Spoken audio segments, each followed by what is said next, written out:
Hey everybody, it's been a while since I cut a video, and I did not cut one when I overwintered these. As you can see, these are overwinters. All I did really was I cut around the root ball, maybe this far out, with with garden shears, all the way around and about that far down, and then I just ripped all the roots out. There's very little roots on these, and then no leaves at all. I stripped all the leaves off. This one here, when I was rinsing off, the water was kind of hot in the kitchen, and I didn't notice it. It lived though, which is good because that burned the roots a little bit with the water. This was the one I did last because I needed to ripen some pods off of it. This is a Mexican chili. This is Pasilla Apesio. I believe that's how you pronounce it. Pasilla Apesio for that one. This is the Jay's Pink Ghost Scorpion Peach from Fatis in the back here. Going in the flower. Pretty good. This one is my Black Habanero that was the most prolific last season. And there's a good amount of flowers on it already. Not as thick as last year, but still pretty good for a grow tent. This is my Primo Tally chocolate, also very prolific last year, and it's carrying that over this year as well. This is my mustard, which is supposed to be a CP115, which is a chocolate pod. Christopher Phillips, I think. But it grew mustard, and this is going to be the third year. This one had a huge deficiency at the end of the season, and I didn't want to overwinter it, but I was thinking maybe it would live, and it did. And so the new growth now looks really, really good. The first leaves that came up after I overwintered it, though, they all kind of bounced back. Like really, like some look kind of sickly. I guess the best representation would be like this one.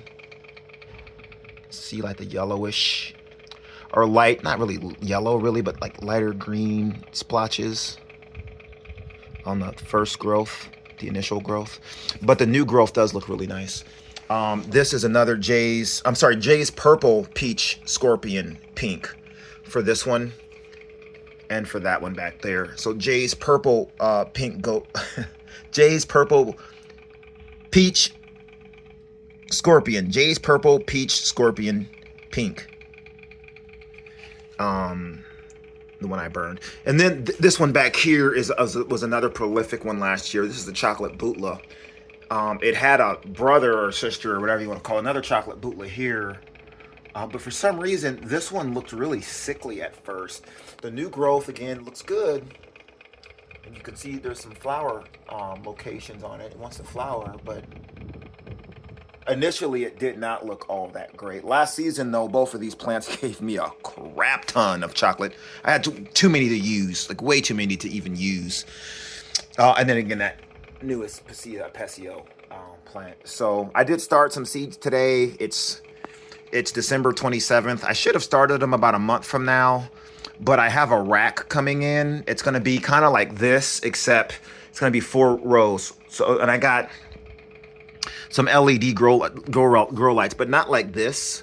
It's just 2 rows. So this is 4 or 5 row. 1, 2, 3, 4. This is 4 rows. I got just 1 row and 1 row. So I'm going to put 1 on this side of the rack. It's like a metal rack, not a tent, and then 1 on that side. So 2 per shelf unit. So there should be 8 lights I have on order coming in. So I should be able to do 4 times as much as these, but they're going to be, you know, the 10 by 20 trays. They're not going to be overwinters. So I'm going to be able to fit not just 8 plants, but, you know, a few hundred per row. So it'll give me the square footage of like a 5 by 5, but just with like a small 2 by 4 footprint. I'll have it in the kitchen or the hallway or something. That way I'm not keeping my light on in my room and not being able to sleep in here at night. This is like one of the few leaves here that looks kind of bad. So overall, this stuff looks good. What I potted them up in was basically like a peat moss and It's like an inert substrate, so it's peat moss and not pumice stone, but perlite. And then I added to it a compost with biochar added in it, and then I put like a bloom fertilizer as well. That's the mix that I mixed these in. But then when I came to pot them, the pots that these came out of when I first overwintered them were about that large, because that's the last one I have to do. Actually, a little smaller because that's a round version. All the other were square versions, so a little bit smaller than that one. And so you can see the gap from the top of the bottom pot to the top of the up potted one. It's about 3 inches. But with the smaller pots, though, it's about 4 inches. So I put 4 inches of soil down here first. And then I put like a 711, more of a grow fertilizer down there, because I already had like the higher phosphorus and potassium. So I put a 711 down here, like maybe a half a teaspoon. And then I just mixed it in with my hand, put the pepper in, and then put the soil around, and that's really it. I haven't fertilized them with a liquid fertilizer, but I do have one on order for next season. I don't want these to grow too fast because we still got 4 months. I'm gonna have to get them out of here and do something with them before I'd say within about 3 weeks from now. They're not gonna fit in here. So what I'll do probably is keep maybe the strongest 3 in here, and then take all the other weaker ones out and put them in a less desirable location. So this one is probably going to end up going, I'm sure. That one will end up going. This one will end up leaving. So that's my strongest one. This is my strong one. And that's my strong one back there. So I think I already made my decision. And then if I can fit 4, though, maybe this one, but I don't think 4 will fit. I think more like 3. And even then, they're gonna still outgrow this. So I'm gonna end up with maybe 2 plants in here at the end of before spring. But yeah, so that's it. So I'm not really starting any other super hots. The hottest one I'm starting this season is a Scotch Bonnet Brain Strain. Everything else is milder than that. I'm not really doing any mass super hot plantings, just because the sauce that you make from them is, and I already have several super hot sauces that I made from last season, and so I'm not gonna need any for a few years, to be honest. I'm wishing that this one would pick up speed because it's growing really, really slowly. The newest growth, I mean, it's shiny. That's one of your best signs is if the growth isn't dull, and it's not dull. So again, it's making the secondary metabolites and all the defenses on the leaves, the waxes and all that. They're making real good. So you can tell that they're really, look at this one. Look at the new growth here. It's super vibrant. One of my strongest plants. This one has these pretty like purplish white flowers.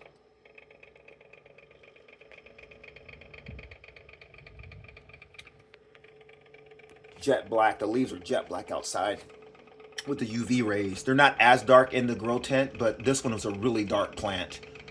This is not as dark. Even the bark, though, on this one, as you can see here, is like super dark.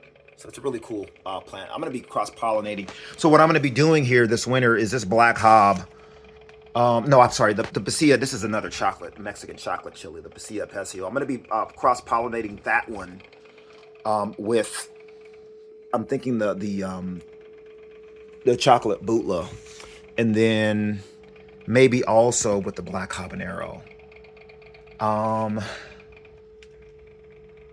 That's really it. I don't really see any other cool ones. And this one here, you can look at the leaves. They're super glossy. So you can tell it's liking the soil. Now, there isn't a ton of compost in the soil. At most, like 15-ish%. So the organic matter in the soil is really low. But I did amend it back with microbes. And these are also all inoculated with mycorrhizal fungi. So yeah, so that's it. They're very low organic matter. But as you can see, they're not disliking it at all.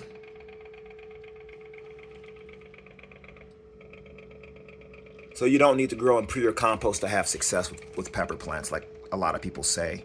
I've seen a lot of scraggly plants grown in heavy compost.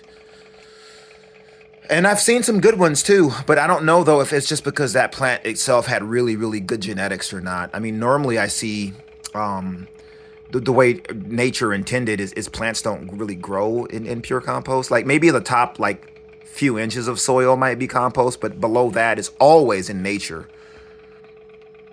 Always just earth, always sand, silt, and clay down, 50 feet, depending on how far the roots go down. And this is rainforest all the way to savannas, all the way to grasslands. It's the same thing mimicked over and over and over again. I didn't really do that because I do have compost down here, but it is low. The percentage is 15, roughly. So, but yeah, they're doing really good. They don't seem to be nutrient deficient. They've been growing like this for a good month, since I ripped the roots out. I ripped the roots out, I don't remember. I think it was around October, late October. So since then they've been growing. It's now the end of December, and they're filling out the tent, and they're going to seed. As you can see, everything looks really healthy. Thanks for watching.